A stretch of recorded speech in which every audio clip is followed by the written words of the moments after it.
I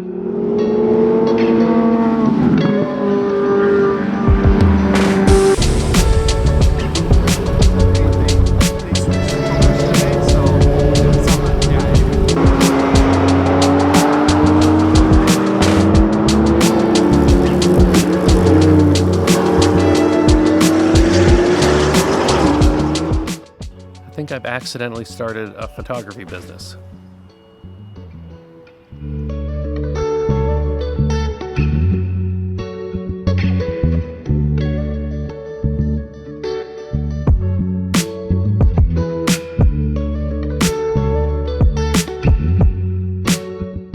So anybody who's watched the channel for a bit, you know that I post pictures of motorsports photography sometimes. It's a hobby of mine that I sort of do for fun, but I do sell pictures and I have worked for organizers and whatever, but it's never been like a real business. I just sort of get paid here and there, but it's really just for me.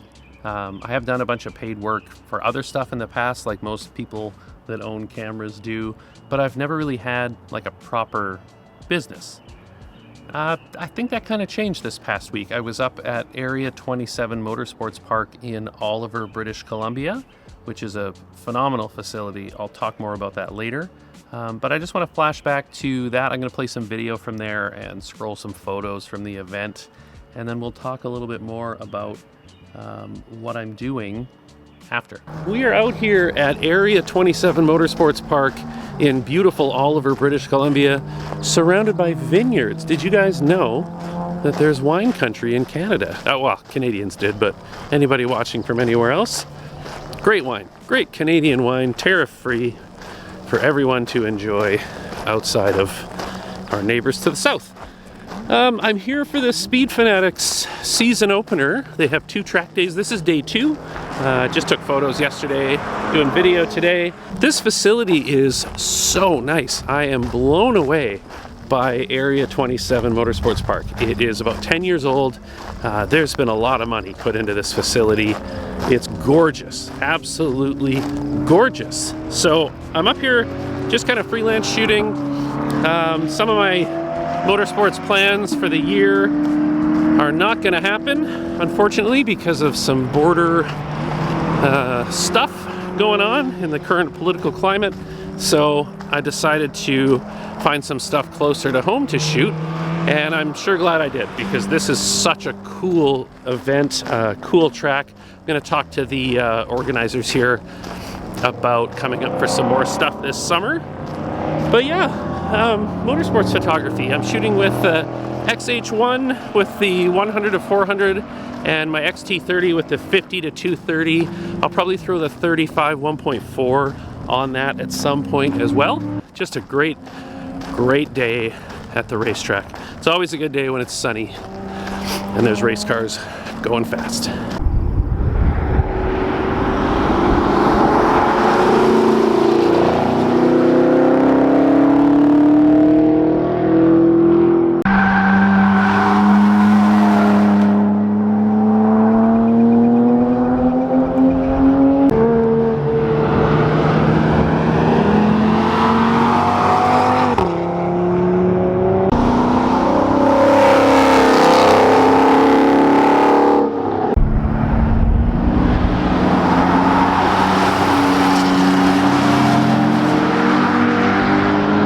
There's a lot of noisy birds where I'm sitting right now. I'm sitting behind a Christian school, which on a Sunday is one of the quietest places in town because everybody's at church. So nice place for me to walk down to and record. I figured something out when I was at this event. I shot for the Speed Fanatics, or not for the Speed Fanatics, but I went to photograph their season opening doubleheader at Area 27. I shot an event last year at Mission Raceway with the same organizers, and I sold a few photos from there.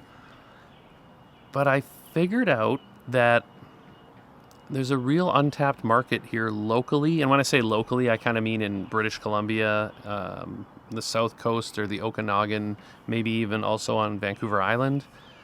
There's an untapped market here for motorsports photographers that kind of take this seriously and treat it more like a business. There's a lot of people doing it, and there's a lot of people doing it really well. Like, I don't want to undermine the people that are currently doing it, but I feel like they're undervaluing their services and their product a little bit.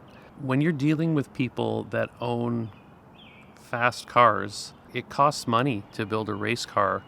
But when you've got guys showing up to track days in Porsche 992 GT3 RSs, there was 3 of them at this event. Those are $250,000 cars. There was a McLaren, I think it was a 720S, Lamborghini Murcielago. There was, no, it wasn't a Murcielago. I don't know what it was, but there's a Lamborghini there. Multiple very fast Mustangs, Corvettes, just an absolute smorgasbord of fast, expensive cars. These people don't have anyone that is at these events offering them a polished, professional photography service. So what I was able to figure out over the 2 days at this event was that if you present your product in a premium way, you're much more likely to be able to sell it to people who are used to living a premium lifestyle. And I feel like a lot of the photographers here in this space really don't value the work that they're doing enough. So I've decided to really lean into this and make it a business. So I've ordered some business cards. I've sort of adjusted a page on my website to do some half-assed e-commerce right now. I'm basically selling through Google Drive and e-transfers at the moment. I will be setting up a proper web store where you can pay for digital files, full-res digital files of edited JPEGs, or if you want to order prints or whatever, I'm going to set that up as well. That's coming down the road, but just for now, I've had so many people reach out to me from this event to buy photos of their cars, and they don't even hesitate at a price that when I told another photographer that was there what I was charging for an edited JPEG, he looked at me like I was insane. But if you can offer photos that are what these people want, and I think I've also figured that out as well, it's taken me a few events to dial that in, they're willing to pay quite a bit of money for them, even just for the digital file. And yeah, so I think I have accidentally or semi-accidentally started a proper photography business here.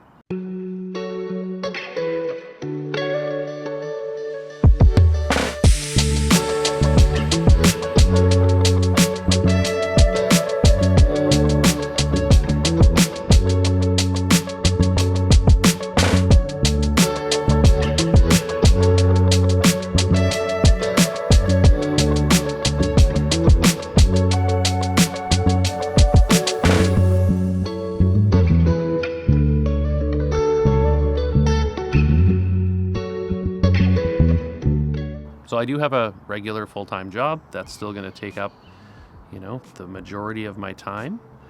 But I will be looking on weekends to go to track days. I'm going to be reaching out to some organizers and also to some local dealership groups that go to these circuits and have track days for their owners to shoot some of those, because, you buy an expensive car and you take it to a track day.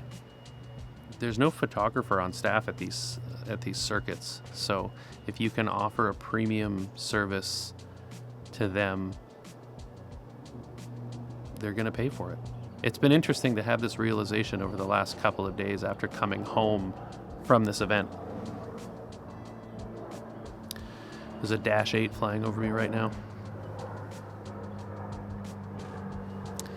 Give them a sec, they're not very fast. Yeah, so if you guys and gals and non-binary pals, if you own camera equipment, look around for local sporting type events, especially those that cater to higher end clientele, and see if there's a gap in the market there where they need photographic services, because especially here in the motorsports arena, it's just not being serviced properly, in my opinion.